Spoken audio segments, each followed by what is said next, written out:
আরে আরে, আমার কারেন্ট লেগেছে। আমি আর কখনো আখ চুরি করতে আসবো না। কে আছো, আমাকে বাঁচাও, মরে গেলাম মরে গেলাম। রূপনগর গ্রামে শেফা শিয়ালিনী তার মেয়ে মিনাকে নিয়ে বসবাস করত। মিনা, আমি কাজে যাচ্ছি মা, তুই সাবধানে থাকিস, তাড়াতাড়ি ফিরে আসবো। আচ্ছা মা, যাও, তাড়াতাড়ি চলে এসো। আর আসার সময় আমার জন্য একটা আখ নিয়ে আসবে। বাজারে অনেক আখ উঠেছে, আমার খুব আখ খেতে ইচ্ছে করছে। কত মিষ্টি, কত মজা।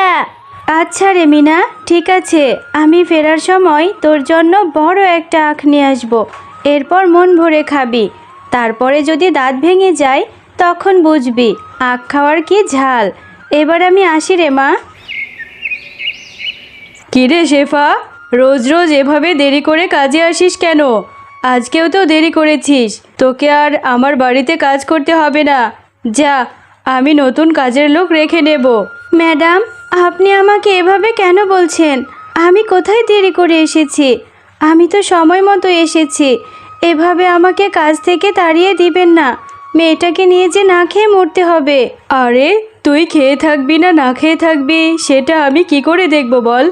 আমি নতুন কাজের লোক পেয়েছি, তাকে সস্তায়ও রাখতে পারবো, টাকাও কম। যা তো।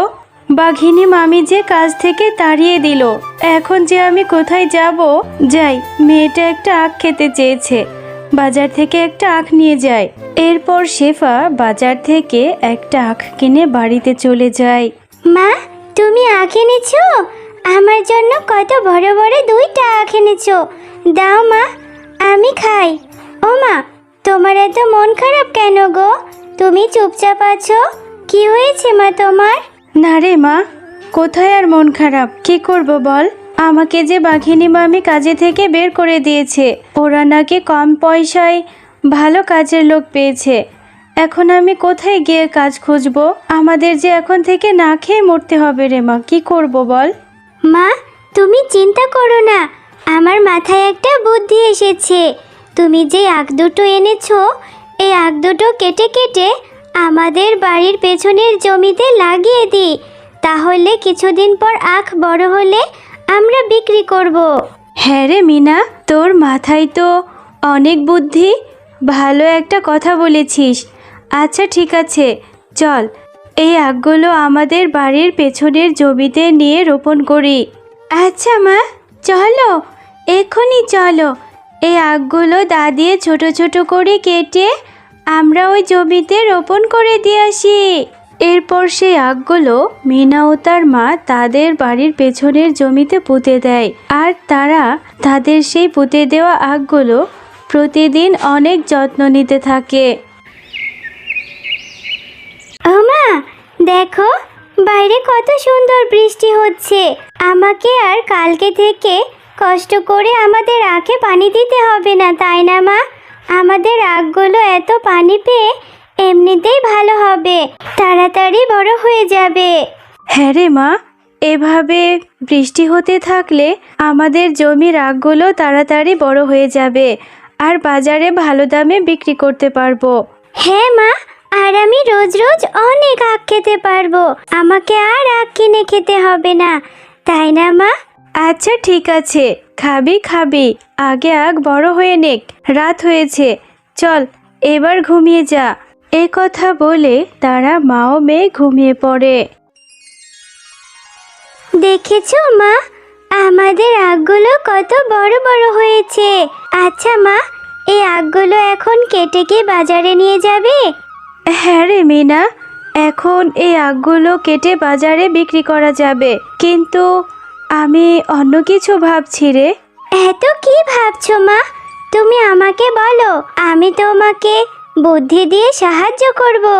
ওরে আমার বুদ্ধিমান মেয়ে, আমি ভাবছি যে বাজারে তো বাঘমামা আখ বিক্রি করে, তাহলে সবাই কি আমার থেকে আখ কিনবে? সবাই তো বাঘমামার থেকে আখ কিনে। হ্যাঁ মা, বাঘমামা তো আস্ত আখ বিক্রি করে। তুমি আস্ত আখ বিক্রি না করে আখের জুস করে বিক্রি করবে, তাহলে দেখবে এই গরমে বাজারের সবাই তোমার থেকে আখের জুস কিনে খাবে। সত্যি রে মিনা, তোর বুদ্ধির প্রশংসা করতে হয়। বুদ্ধিটা কিন্তু খুব ভালো হয়েছে। আচ্ছা চল, এবার মাও মেয়ে আখ কেটে তারপর বাজারে নিয়ে যায়।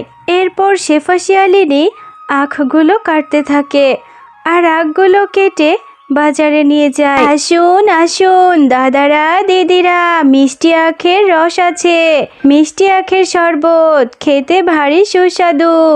আরে, এই ছোট লোক শেফা শিয়ালিনী আবার আখের ব্যবসা করছে। ও এত আখ কোথায় পেলো? আবার আখের শরবত বিক্রি করছে। ওকে কিছুতেই ব্যবসা করতে দেওয়া যাবে না। এভাবে শেফা শিয়ালিনীর অনেক আখের শরবত বিক্রি হতে থাকে। এদিকে বাঘ মামার দোকানে কোনো আখই বিক্রি হয় না। এটা দেখে তো বাঘ মামা রাগে ক্ষোভে গজগজ করতে থাকে। সত্যি গো শেফা দিদি, আপনার আখের রস খুব মিষ্টি, ভারী সুস্বাদু, খুব মজা পেলাম। এরপর থেকে আপনার দোকান থেকে আখের রস খাবো। হ্যাঁ গো, তোমার কি হয়েছে? আজকে এসে দেখে এভাবে মন খারাপ করে বসে আছো। আর আজকে কি তোমার বেচা কেনা ভালো হয়নি নাকি? বাজার আনতে বলেছিলাম সেটাও আনোনি। না গো গিন্নি, কি যে বলবো তোমাকে, আমার যে কোনো বেচা কেনাই হচ্ছে না। ওই ছোট লোক শেফা, ও বাজারে আখের জুস বিক্রি করছে।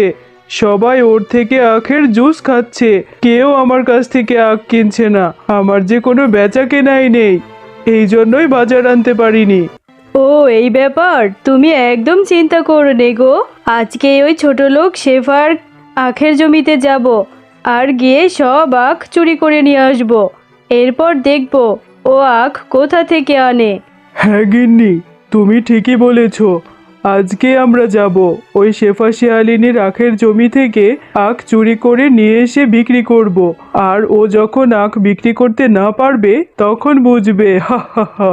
এরপর রাতের বেলা বাঘ এবং বাঘিনী শেফা শিয়ালিনীর আখের জমি থেকে আখ চুরি করতে থাকে। আমা, আমাদের জমির আখগুলো কে কেটে নিয়ে গেছে? আমাদের জমিতে যে কোনো আখই নেই।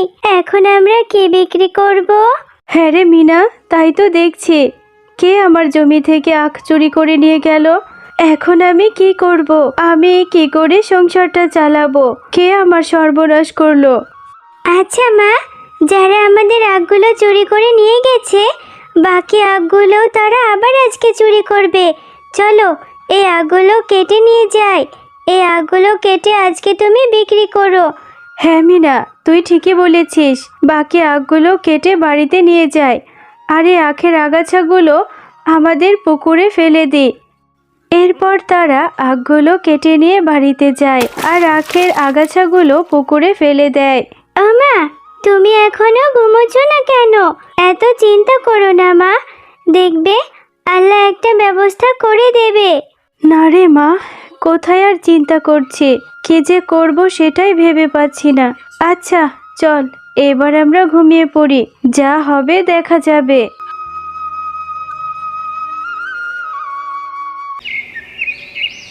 ও মা, দেখো আমাদের পুকুরে এত আখ কোথা থেকে এলো? তাহলে কালকে যে আগাছাগুলো ফেলে দিয়েছিলাম, ওই আগাছাগুলো থেকে কি এই আখ হয়েছে? হ্যাঁ রে মিনা, তাই তো দেখছি। নিশ্চয় আল্লাহ আমাদের উপর দয়া করেছে। কিন্তু ভাবছি যারা আমাদের আখগুলো চুরি করে নিয়ে গেছে, আবারও যদি এই আখগুলো চুরি করে নিয়ে যায়। না মা, তুমি চিন্তা করো না, এই আখগুলো চোরে চুরি করতে পারবে না। আমরা আখের পুকুরে কারেন্ট দিয়ে রাখবো। আমরা যখন এই আখগুলো কাটবো তখন কারেন্ট সরিয়ে দেব। এরপর শেফা শিয়ালিনী আগের মতো আবারও বাজারে আখের জুস বিক্রি করতে থাকে আর এটা দেখে বাঘ ভীষণ রেগে যায়। আরে, এই শেফা শিয়ালিনীর জন্য তো দেখছি আমি ব্যবসাই করতে পারবো না। এবার ওর একটা কিছু করতেই হবে। ওর আখগুলো চুরি করে নিয়ে এলাম, আবারও আখের দোকান দিয়ে বসেছে।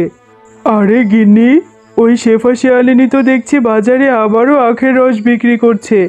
ওর জন্য আমার বেচা কেনাই বন্ধ হয়ে গেছে। ওর কিছু একটা করতেই হবে।